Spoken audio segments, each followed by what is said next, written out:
We finished Unit 1, which talks about preparing for negotiation and planning your negotiation strategy.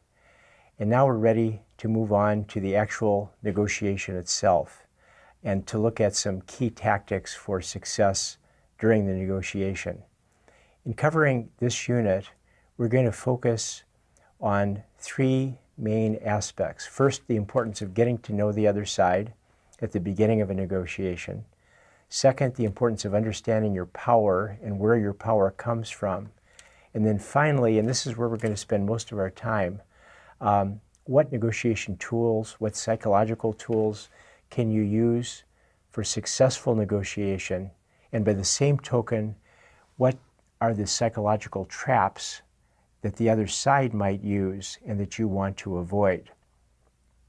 So let's start with getting to know the other side.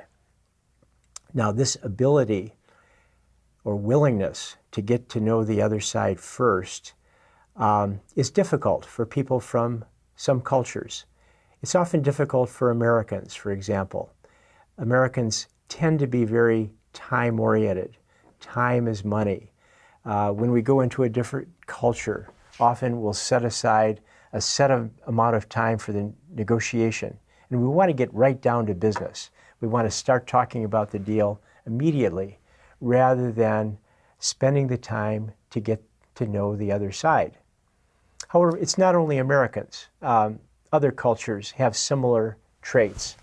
For example, a few years ago, I was teaching in an executive program, and one of the participants in the program was a lawyer from Singapore, and she was involved in the free trade negotiations between Singapore and other countries.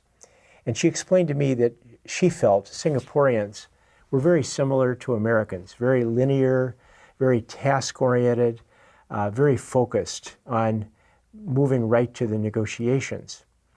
And she gave an example. She said that when she and her team traveled to India to negotiate a free trade agreement, they completely struck out because the Indian style was so different. The Indian team wanted to get to know them as individuals, wanted to find out, are these people we can trust, before diving into the details of the negotiation. So their negotiation with the Indians completely failed. They went back to Singapore. They underwent cross-cultural negotiation training conducted by the former ambassador from Singapore to India, and then they returned and were successful. So it's not only the United States, it's other cultures as well that sometimes have difficulty with this notion of getting to know the other side. I had a little bit of personal experience with this. I was Associate Dean of the Michigan Business School and in charge of executive education. And I wanted to set up an executive center for Michigan in Paris. I learned that a new business school was being built near the Grand Arch in Paris, out in the La Défense area.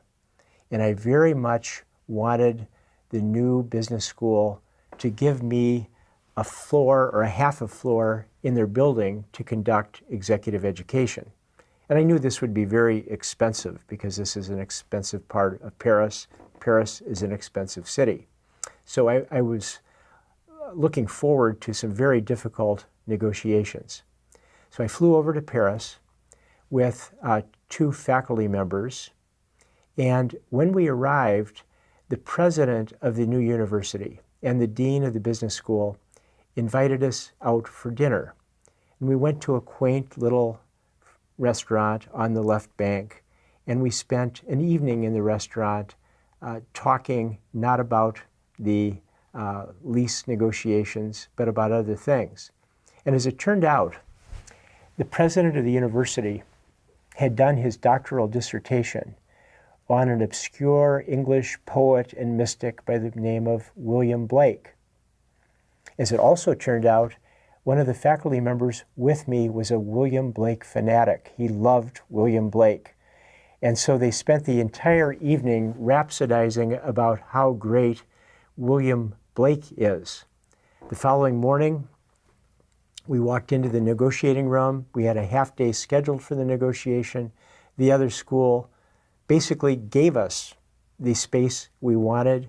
We didn't have to pay any rent. We had to pay a percentage of profits, which we knew we were going to have to do anyway, but we got a very good deal, and I think I owe that all to William Blake, even though that evening I was awfully tired of learning about William Blake, but it resulted in a very successful negotiation. So basic message here is try to spend time getting to know the other side. Very important in some cultures. In some cultures, there's less reliance on a formal legal contract as we rely on in the West. There's much more importance on trying to evaluate the quality of the other side, whether you're dealing with somebody you can trust, and often this occurs through the process of getting to know the other side. Even something as simple as a handshake at the beginning of a negotiation can have a positive impact. There was some recent research conducted by professors at Harvard and Chicago, which concluded that when people started the negotiation with a handshake, at least in the West, maybe not in all countries, that the results of the negotiation were more positive and that there was more cooperation between the two sides. This is one final consideration when you're getting to know the other side at the beginning of a negotiation, and that is try to develop your conversational intelligence. This is some advice from an article in the Wall Street Journal. It's not hardcore research, it's common sense, but yet it's common sense that many of us forget, including myself. And that is advice such as when you're meeting somebody, either socially or in business, try to avoid your favorite topic. You'll end up talking too much. Ask a lot of questions. People love to talk about themselves, and they'll think you're a great conversationalist if you talk about them.